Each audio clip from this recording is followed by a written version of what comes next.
Halal control point is a point, step, or procedure in halal food manufacturing at which control can be applied, and as a result, halal food cross-contamination hazards can be prevented or eliminated. Halal control point can be established by identify and assess all haram materials, identify halal critical point, establish the monitoring procedure, corrective action, record keeping system, and verification procedure. Meanwhile, as for halal critical control point, HACCP is any identified point within the operation or processing of halal food that otherwise might lead to religiously unacceptable situation, which ultimately lead to the condemnation of the product, and thus a control must be placed. The production process of Moringa bread begins with purchasing raw material from the store. The ingredients used in Moringa bread include bread, flour, sugar, salt, unsalted butter, yeast, Moringa powder, milk powder, bread softener, chia seed, pumpkin, sunflower, and almond seeds. The first step is to mix all the dry ingredients, followed by the adding butter, yeast, and water. The mixture is then kneaded to form dough. The dough is transferred to a bowl, covered with a plastic wrap, and left to proof for 30 minutes until it doubles in size. After proofing, the dough is sponged to deflate air pockets and rolled out into a log that fits the loaf fan. It is then proofed for another 30 minutes. The dough is baked at 190 Celsius for 45 minutes in the oven. The finished product is packaged in recyclable craft paper with a window containing 6 slices per serving.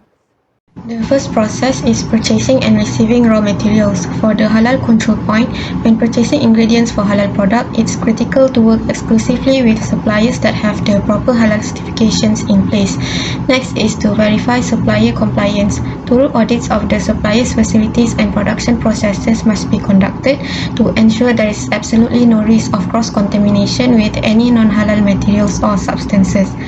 Lastly, when receiving the materials, a clear storage and handling system is needed to prevent any cross-contamination. For the critical control point, when sourcing the ingredients, make sure the suppliers provide fresh, organic products that meet safety standards. Next is documentation and traceability. Documentation of batch numbers, production dates, and suppliers must be obtained for full traceability. The third one is quality assurance and testing. Upon delivery, thorough testing of raw materials need to be conducted to verify quality. Accurate records must be maintained and implement quality checks throughout the receiving process. For the halal control point for measuring ingredient is mark and labeling. Label storage areas or cabinets specifically designated for halal utensils. The second one is use dedicated utensils such as knives, spoons, mixing bowls, and cutting boards exclusively for halal production. The critical control point for measuring ingredient is implement a verification step to ensure cleaning protocol are followed correctly. The second one is ensure that all equipment and utensils used in the production of quality bread are thoroughly cleaned and sanitized according to halal requirement to prevent cross-contamination. The key halal control point for mixing and kneading moringa dough is ensuring that all equipment and utensils used are thoroughly cleaned and sanitized to prevent any cross-contamination with non-halal ingredients or materials. First, ingredients. All ingredients used in the dough recipe must be halal certified. This includes flour, water, yeast, salt, and any additional flavorings, and including moringa powder. Second is equipment cleanliness. Verifying that all equipment such as mixers, kneading machine, and utensils have been properly cleaned and sanitized prior to use. This is to eliminate any risk of residual non-halal ingredients or materials contaminating the moringa dough. Third is utensils segregation. Use dedicated utensils for halal production with clear labeling of halal-specific equipment.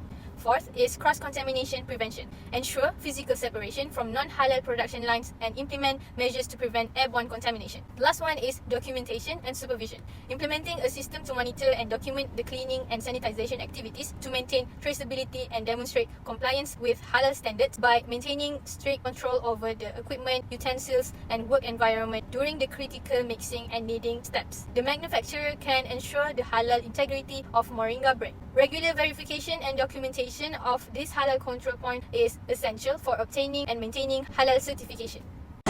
For mixing and kneading the dough, the critical control point is quite similar to the halal control point except for a few things. Firstly, of course, the verification of the raw ingredients to make sure the quality and safety of the food as well as free from any contaminants. Next, the mixing and kneading equipments themselves that should be clean and sanitized according to the SOPs to avoid contaminants or hazards like rust on the hand of the whisk and so on. After that, the parameters when mixing the dough like time and temperature are important as well to ensure that the process is completed within a specified time to avoid long exposure to the environment. Last but not least, back to the food handlers themselves, make sure they implement strict hygiene practices during mixing and kneading the dough to avoid any extra ingredients are added to the dough during that process.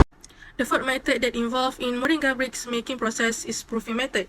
As for the halal control point, HACCP, we must consider the water supplies during steaming process in proofing methods. First, we must make sure that the water is pure and clean from any contaminations or impurities that are prohibited in the manufacturing of halal. As for the filtration of water, make sure water filtration system are kept up to date and clean, and use filter free of non-halal components. Lastly, also ensure that the water supply is regularly inspected to make sure it complies with halal regulation and it is free of non-halal impurities. Let's explore the possible CCPs in the proofing stage. We need to identify hazards and determine where control measures can be applied. The first potential CCP is temperature control. The hazard here is the growth of pathogenic microorganisms. To control this, we need to maintain the proofing environment at the appropriate temperature, typically around 25 to 30 Celsius. This temperature range supports yeast activity while inhibiting pathogen growth. Next, we have humidity control. The hazard is mold growth or undesirable microbial activity. Proper humidity levels must be maintained to prevent the dough from dying out or becoming too moist, which can lead to contamination. Lastly, air quality in the proofing area is crucial. The hazard is contamination from airborne particles or pathogens. Maintaining clean air quality using air filters or ensuring good ventilation helps prevent airborne contamination. For baking method halal control point, first during moringa bread baking process, preventing cross-contamination with non-halal substances is crucial. This involves cleaning thoroughly all the equipment, utensils and surface used in baking if it has been used for non-halal products. This ensures that any residues or traces of non-halal substances are completely removed before bake the bread. Aside from that is maintaining separate storage areas for moringa bread and its ingredients from non-halal contaminants. This helps prevent any accidental mixing or contamination. Second, ensure all processing aids such as bread softener are halal. This involves verifying that every ingredient and processing aid used in baking moringa bread does not contain or come into contact with any forbidden substances, ensuring the final bread product meets halal standards. Lastly, staff should be trained in halal practices, comprehend what constitutes halal and haram. Next, ensuring they understand the importance of preventing contamination, including proper segregation and handling procedures, as well as emphasize on maintaining high standards of cleanliness and hygiene during baking, as they are integral to halal compliance. So moving on to critical control point or CCP in baking method. The first one is internal dough temperature. During baking, the internal temperature of the bread needs to reach a specific point for a sufficient amount of time to ensure the destruction of harmful bacteria. This is a critical control point as it directly impacts food safety. An oven thermometer with a data logger can be used to monitor and record internal dough temperature continuously during baking. Next is moringa powder handling. Since moringa powder is a raw agricultural product, there is a potential for microbial contamination. A critical control point can be established at the point of incorporating moringa powder into the dough to ensure proper hygiene practices are followed. Procedure for proper sanitation of equipment and utensils used for handling moringa can be documented and verified through regular inspection. Next is cooling process. Rapid cooling after baking helps prevent bacterial growth. A CCP could be established to monitor the cooling process and ensure the bread reaches a safe temperature within a specific time frame. A calibrated thermometer can be used to measure the temperature of the bread at a specific interval during cooling. Data can be recorded and reviewed to ensure the cooling process meets established criteria. Okay, so for the next part is on the packaging and retailing. So the halal control point need to be detected or analyzed in this process because there is a possible hazard on contamination with the non-halal substance. So the first HACCP is on the packaging materials, which is it needs to be ensured from reputable halal certified suppliers, and then the inspections must be done in order to make sure that it is free from contamination with non-halal substance. If one of these is occurred, the delivery must be rejected and they need to contact the supplier, and then they also can segregate and dispose the contaminated packaging. And then the next one, the second HCP is on the packaging process, which is they must to implement the dedicated packaging line, and then they need to ensure they apply the proper sanitation and cleaning packaging area and equipments, and then they also need to apply the proper hygiene practice.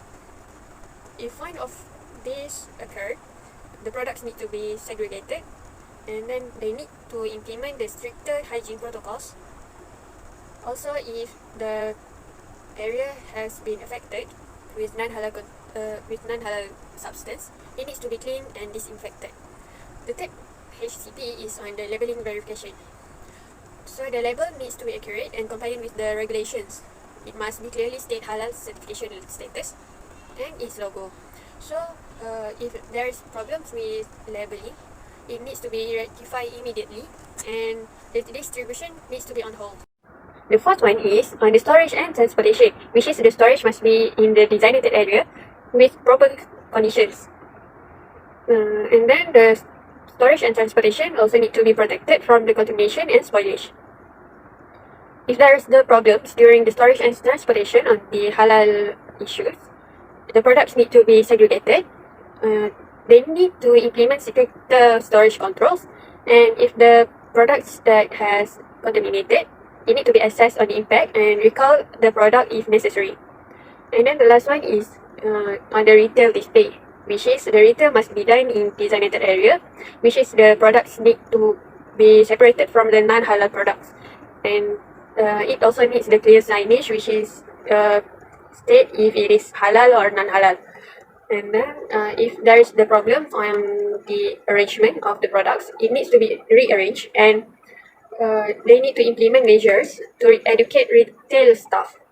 As for the documentation and records, the important things is it needs to have halal certification packaging materials released, and then it also need to include the standard operating procedures (SOP), the records of temperature monitoring during the storage and transport, and then the last one is the training records for the personnel and management team. For critical control points of packaging and retailing, there are three main points, which are packaging process, storage conditions, and recall procedures. First of all, packaging process must be ensured that packaging materials are food grade, contaminant-free, and properly stored to avoid contamination. Verify that seals are intact and defect-free to prevent contamination and spoilage, and ensure labels accurately list essential information like ingredients, allergens, and expiration dates. Other than that, for storage conditions, it is important to regularly monitor and record temperatures for refrigerated, frozen, and dry goods to prevent spoilage. Maintain proper humidity levels to avoid mold growth and spoilage, and also implement pest control measures to prevent contamination. Lastly, for recall procedures, it is essential to keep detailed records of product batches and distribution to enable quick tracing and recall if safety issues arise. Have an effective recall plan to swiftly remove contaminated products from the market and inform customers. By carefully monitoring these critical control points, businesses can help ensure that food products maintain safe and of high quality from packaging through to retail sale. In conclusion, strict adherence to halal and critical control points is essential throughout Moringa loaf bread production to meet Islamic dietary laws and customer demands, from procuring certified materials to rigorous handling, transparency and continuous improvement maintain integrity while enhancing quality and trust. This comprehensive strategy demonstrates a commitment to both religious requirements and market-leading products.